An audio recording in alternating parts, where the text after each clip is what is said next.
Louvado seja o nome do Senhor. Vamos abrir nossa Bíblia no livro de 2 Coríntios, capítulo 1, capítulo 6, versículo 1.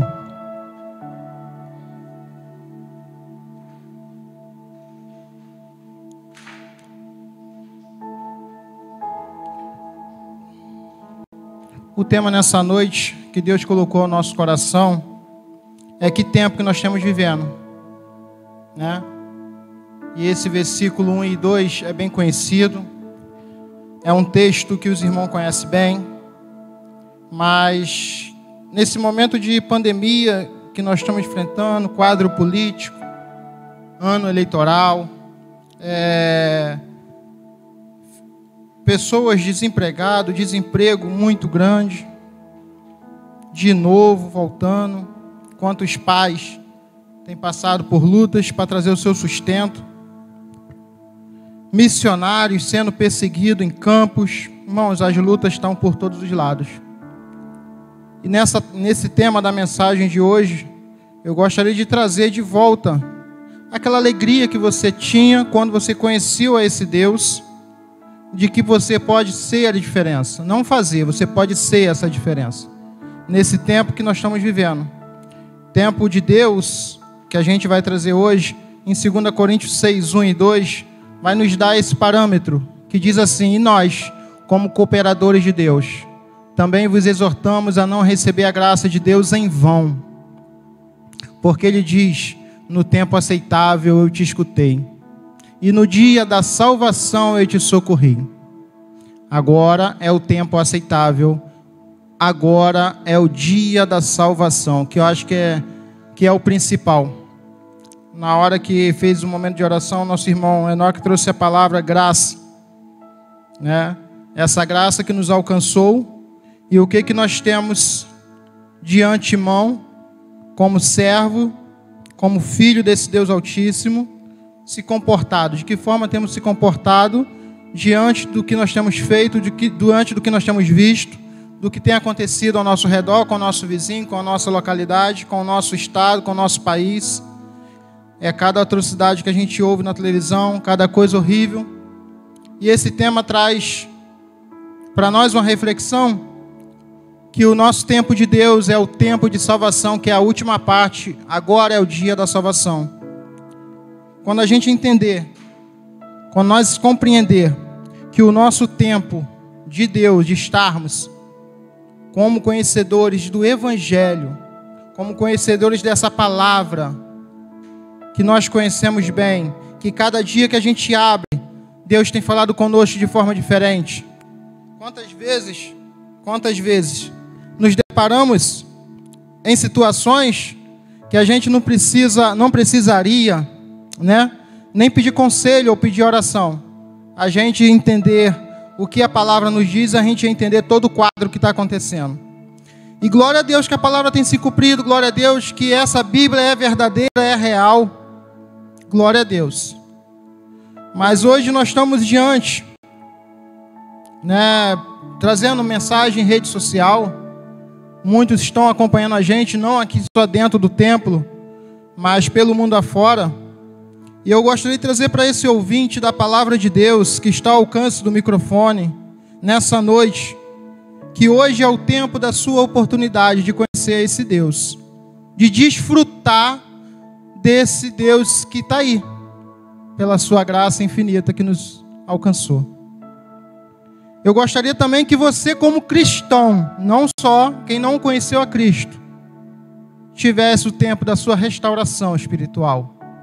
Aproveitasse a oportunidade de entender que estarmos servindo a esse Deus, podemos sermos melhores a cada dia. E ao ouvinte da palavra de Deus, a oportunidade de conhecer esse Deus como único e suficiente Salvador. A necessidade de que você tenha o encontro com Deus, para que você possa realmente desfrutar dessa graça. Nós lemos agora em Coríntios capítulo 6, versículo 2, o versículo 1, por favor. Diz assim o versículo 1: e nós, como cooperadores de Deus, também vos exortamos a não receber a graça de Deus em vão. O que nós temos feito com essa graça que fomos alcançados? A necessidade de a gente, no tempo de Deus, vivermos o tempo da salvação, que precisa ser praticada da seguinte forma. No tempo da salvação, nós precisamos ser justificados. Quando a gente tem um encontro verdadeiro com Deus, em Efésios 2, capítulo 8, quando nós temos um encontro com Deus, nós se tornamos justos. Quando encontramos esse Cristo que é suficiente para nós. É interessante que quando a gente estava lendo essa palavra, hoje a irmã Vânia trouxe isso, eu fiquei imaginando se Deus podia ser em forma, para a gente ver o tamanzão dele, né? O amor podia ser um coração bem daquele grandão que é representado com o coração, para poder a gente ver a dimensão desse Deus, porque parece que a gente não entende o tamanho desse Deus que a gente serve. E foi justamente hoje que a irmã Vânia cantou, e é o que eu pensei durante a semana. O versículo 8 diz que pela graça sois salvos por meio da fé, e isso não vem de vós, é dom de Deus. O versículo 9.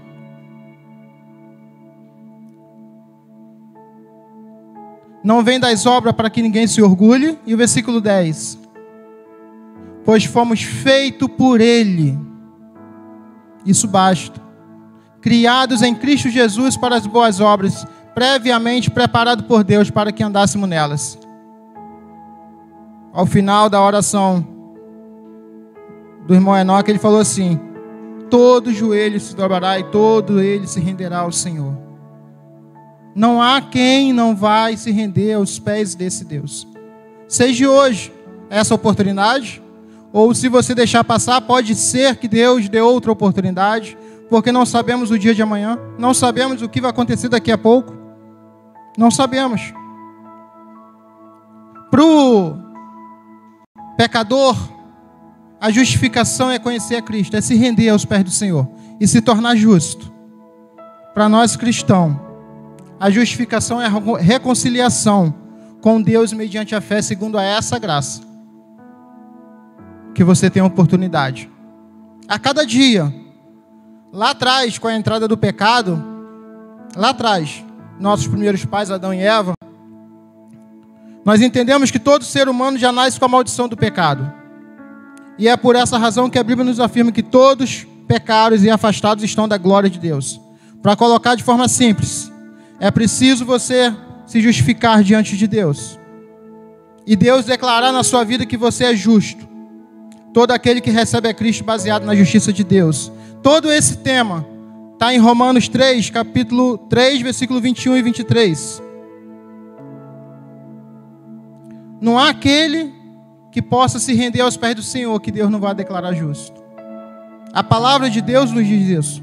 É a palavra de Deus que nos confirma isso. Mas agora a justiça de Deus se manifestou sem a lei, atestada pela lei e a lei dos profetas. Isto é, a justiça de Deus por meio da fé em Jesus Cristo, para todos aqueles que creem, pois não há distinção. Todos aqueles que creem.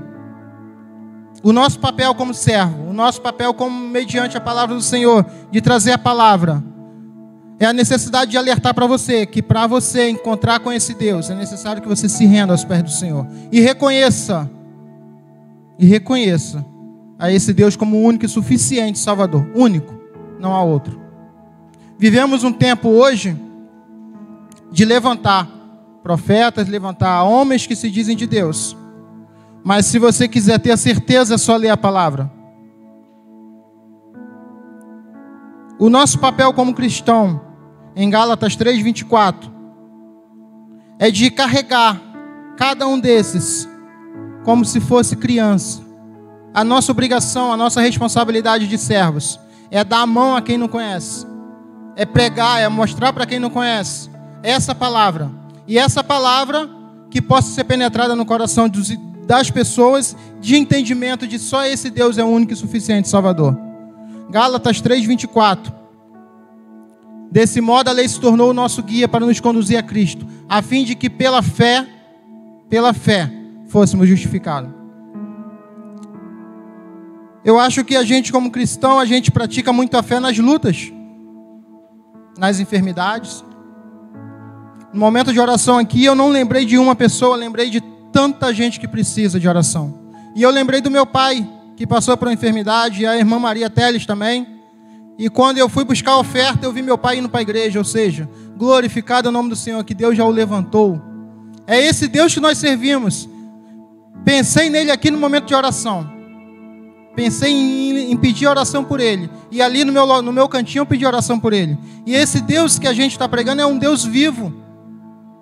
É um Deus que habita entre nós. É um Deus que a cada dia que pensamos em algo, quando a gente pensa que ele já está muito lá à frente.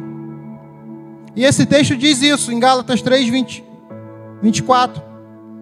Que significa literalmente conduzir a criança. Designar o homem que acompanhava as crianças, no caso o pedagogo. Nós somos esse papel, fazemos esse papel de pedagogo. Porque quem não conhece o Evangelho, quem não conhece a palavra, você não pode exigir algo dela. Ela tem que ter encontro verdadeiro com esse Deus primeiro. E para isso o nosso papel é esse. De trazer, de caminhar, de levar, de dar o leite que precisa. Que é essa palavra do Senhor. De modo que a lei se tornou o nosso aio, né? Para nos conduzir a Cristo. Foi isso que aconteceu conosco, cada um de nós, quando encontramos com Cristo. Quando conhecemos esse Deus e fomos justificados por Ele, precisamos de algo maravilhoso na nossa vida. Isso é diário. Isso é minuto a minuto. Isso é milésimo de segundo a milésimo de segundo. Quando nós temos encontro com Deus, não tem como nós servirmos a esse Deus se nós não nos santificarmos a cada dia, a cada momento. Diante do quadro que nós vivemos, que tudo indica que estamos chegando no fim. Ai de nós, de cada passo que a gente der, o Espírito Santo, ele nos avisa se estamos fazendo certo ou se estamos fazendo errado. Se cada passo que a gente der, que já fomos justificados lá atrás, não entendermos que temos de nos santificar, nós estamos distantes demais desse Deus. Se você acha dentro de você, bate no peito dentro de você, que você não precisa se santificar todo dia, todo minuto, todo segundo, você às vezes ora de manhã e acha que é o suficiente durante o dia, e o próximo minuto você não sabe o que acontece. Seja no trânsito, seja no trabalho, seja dentro de casa, seja onde você estiver, numa faculdade, no colégio. Hoje vivemos um mundo que tudo nos leva a pecar, a nos irar, a nos revoltar com a situação que está todo o mundo, não só o nosso país. A gente olhar por trás da vacina, a gente se aborrece porque é laboratórios que têm interesse. É cada coisa que nós vimos que o mundo está nos levando, porque era a primeira dose, depois teve segunda, terceira. O pastor me mandou um texto que fala isso. Antigamente não tomavam uma vacina só de rubéola, de cachumba, de uma vacina de contra tétano que dura 10 anos. Por que essa vacina dura tão pouco tempo? Nós somos induzidos a isso, não tem como fugir disso. Eu estou com meu cartão de vacina porque determinados lugares não vão te aceitar se você não tiver vacina. Nós estamos sujeitos a isso. Mas se lá atrás, contra a rubéola, contra as demais doenças que tinham, era só uma vacina, por que hoje é preciso você fazer a quarta, daqui a pouco a quinta? É os fins dos tempos, é a Bíblia. É até triste nós se alegrarmos de saber que a Bíblia está se cumprindo, mas é a verdade, temos que se alegrar. O fim está próximo. Se a gente não lutar diariamente contra o pecado que habita em nós, que nós somos carnais, cada vez que nós deixamos de ter oportunidade de falar online ou presencial os nossos pensamentos, o que nós cremos, deixamos de ser semelhante a Cristo. Daqui a pouco a porta vai estar fechada. A gente vai ter que pregar com as portas fechadas. As leis que vão vir não vai ser para nos beneficiar, vai ser ao contrário. Isso não é pessimismo, é a realidade. Os projetos de leis que vão surgir é para a gente fechar a porta e ficar sem o microfone, não poder falar no microfone, não poder falar em rede social. Porque eles vão dizer que nós estamos ofendendo as pessoas, porque estamos pregando. E vai chegar um tempo que a gente vai falar: graças a Deus, aqueles que já se foram, que estão com Cristo. Porque a gente vai passar um pedaço ruim aqui nessa terra. Estamos passando. Porque a gente já toma sujeito a tomar vacina. Está ali o Alisson. Se ele não tomar vacina, talvez na escola ele não pode estudar. Ele está vacinado? Não, então não vai poder estudar. E aí, mesmo que eu não queira dar vacina, eu tenho que dar, porque senão meu filho fica longe da escola. Gálatas 5, 17 e 18.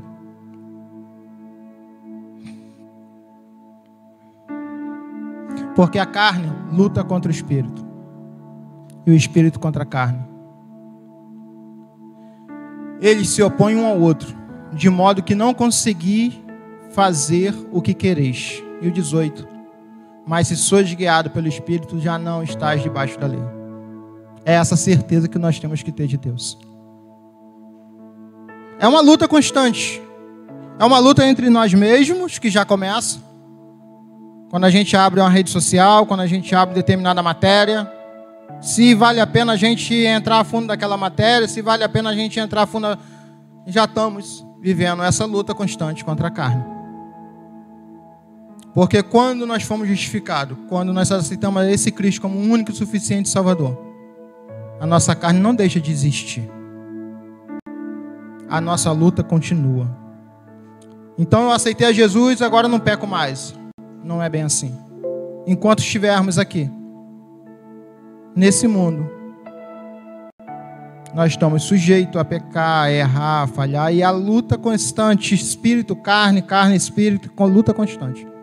E há a necessidade de a gente entrar no nosso quarto, fechar a nossa porta, nos santificar. A cada momento, a cada segundo.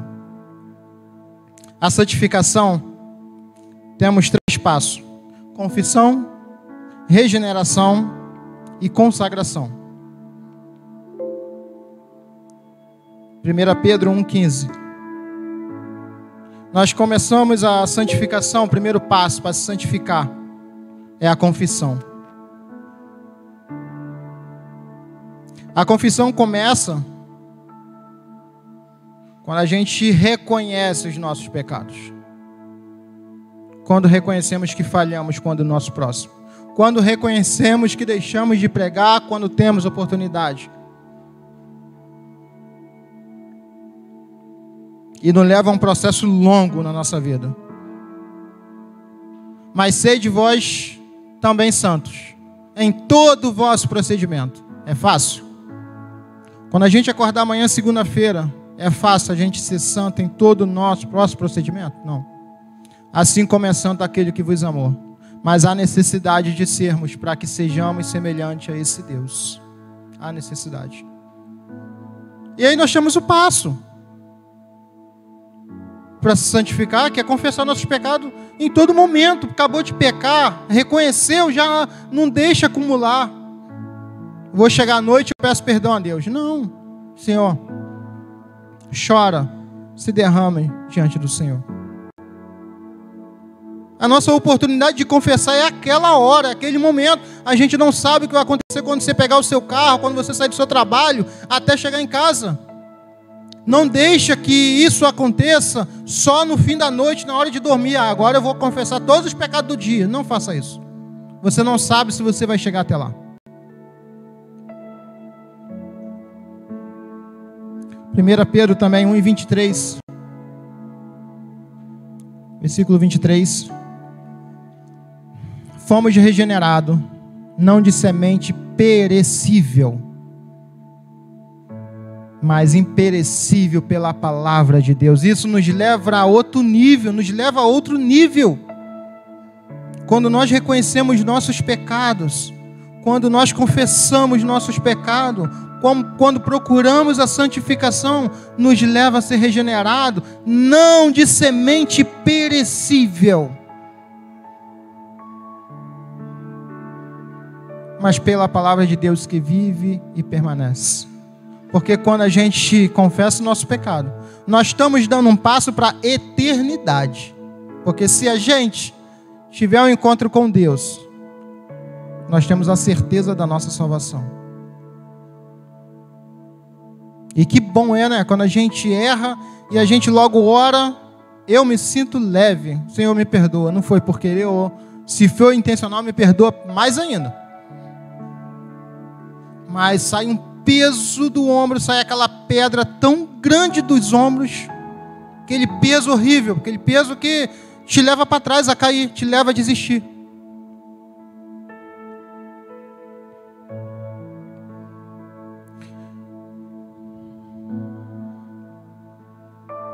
O último passo, Provérbios 16:3. Quando a gente confessa, quando a gente se regenera, nós precisamos fazer algo maravilhoso que temos que fazer, que talvez a gente não faça. Que é isso daí. Entrega as tuas obras ao Senhor e os teus planos serão bem-sucedidos. Tudo que você tiver a mão a fazer, tudo, seja o que for, consagre ao Senhor. Consagre ao Senhor. Seu filho consagre ao Senhor antes de nascer. É uma semente. Consagre ao Senhor.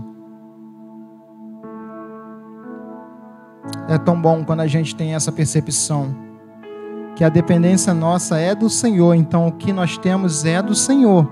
E se a gente não pode consagrar ao Senhor, é porque a gente não era para ter aquilo.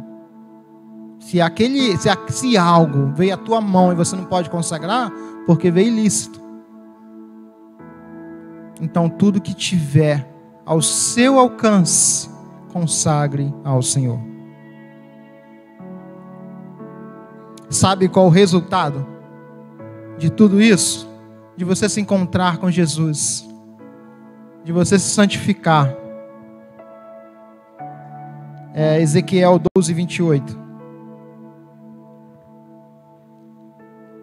Esse texto de Ezequiel, se os irmãos depois puderem ler todo, ele é maravilhoso. Portanto, dize-lhe, assim diz o Senhor Deus, nenhuma das minhas palavras será novamente adiada, mas a palavra que falei se cumprirá. É uma promessa do Senhor. Promessa do Senhor. Nenhuma das minhas palavras será novamente adiada. Se Ele falou que vai acontecer algo na tua vida, confia no Senhor e espera. Porque Ele não é Deus para adiar a sua promessa. É a promessa que diz o nosso Deus. E muitas das vezes, no ofertório foi pregado isso, foi falado isso, né? Através da vida do meu irmão Aurélio. Nós não fazemos prova desse Deus. De pegar a última farinha, o último azeite, com medo. Porque a nossa vida é assim, a dependência de filho. Tudo que nós fazemos é para o filho. Até o filho crescer e criar suas asas. Então a gente tem medo de tomar a atitude, de botar Deus à prova, muitas das vezes por causa de um filho. Mas se o seu filho, como aqui eu estou pregando nessa noite, é do Senhor, então tudo que você fizer ou vier fazer, não bote responsabilidade sobre o seu filho. Faça a prova do Senhor. Faça o que tiver que fazer, porque Deus não irá deixar faltar o provento para o seu filho. Faça a prova desse Deus. Seja de relacionamento. Se o seu relacionamento encontra-se em desconstrução, o nosso Deus é o Deus da restauração. Se você está em luta, pensando se vai se separar, se vai continuar, se Deus não fala, se Deus fala, não tenha dúvida da promessa de Deus para a sua vida. Se você tem medo de dar aquele passo, seja no seu trabalho, seja na obra missionária, seja na obra onde você tiver que fazer, coloca para Deus. É esse Deus ali, ó. Ele não adia a sua promessa. Ele não adia, é um Deus vivo. Eu sinto a presença de Deus em tudo que eu faço. Seja nas lutas eu sinto a presença de Deus. Seja nas lutas. Aqui agora de noite eu estou... O irmão talvez nem estou sentindo, mas eu torci o joelho que eu operei. Não me atrapalha servir ao meu Deus. Não pode me atrapalhar. Não pode me impedir de estar aqui na casa do Senhor. Não pode me impedir. Vencendo todas essas etapas, na conclusão, alcançaremos a glorificação. O que é glorificação? É a felicidade de todos nós justos, alcançada por aqueles que continuaram, que lutaram, que permaneceram até o final, para estar ao lado do Pai Celestial, nosso Deus. E lá pode ser chamado de salvação eterna, salvação espiritual, salvação da alma. Mas a principal, essa salvação é só pela graça. Só pela graça. Não tem dinheiro que compre essa salvação. Não tem obra que você faça que vai garantir essa salvação. Ela é pela graça. Ah, eu consegui 2 pessoas aceitar a Cristo, já estou com a minha salvação. Não é pela graça. E essa graça é para aqueles que permanecer fiel até a morte. E se vocês relacionarem, o casamento também não é até a morte? Até que a morte nos separe. Então por que você quer se separar? Por que você quer quer pular fora das suas lutas? Então é essa salvação que estamos pregando nessa noite. É até a morte. Não é sair daqui, conseguir isso, eu já estou andando já tranquilo, já vou fazer minha vida tranquilo, que a minha salvação está garantida. Estou lutando para isso. Eu tenho lutado dia após dia para isso. A cada dia que eu me levanto, a cada dia que eu me deito, eu tenho lutado para isso, para essa salvação. Mas se eu não me santificar a cada momento, a cada milésimo, procura saber o que é milésimo de segundo. Não dá para... Eu fui pesquisar isso, meu Deus, minha cabeça deu um nó. Mas é aí que você pode perder sua salvação. Milésimo de segundo. Por isso que nós temos que estar atento. Despertar. O nosso papel é aqui, ó. Não recue e não deixe para o próximo que vai fazer. Não, quarta-feira, irmão Tiãozinho, irmão Enoque, domingo que vem, faz esse papel. Não. Irmão Enoque está trabalhando para a salvação eterna da sua alma. E eu para mim, e cada um de vocês para cada um de vocês. Cada um tem a sua luta, como eu falei aqui no início. Não estou falando que a sua luta é maior ou menor que a minha. Eu estou falando que eu estou num propósito. E esse propósito é Cristo. Amém? Vanessa, vem louvar o Senhor.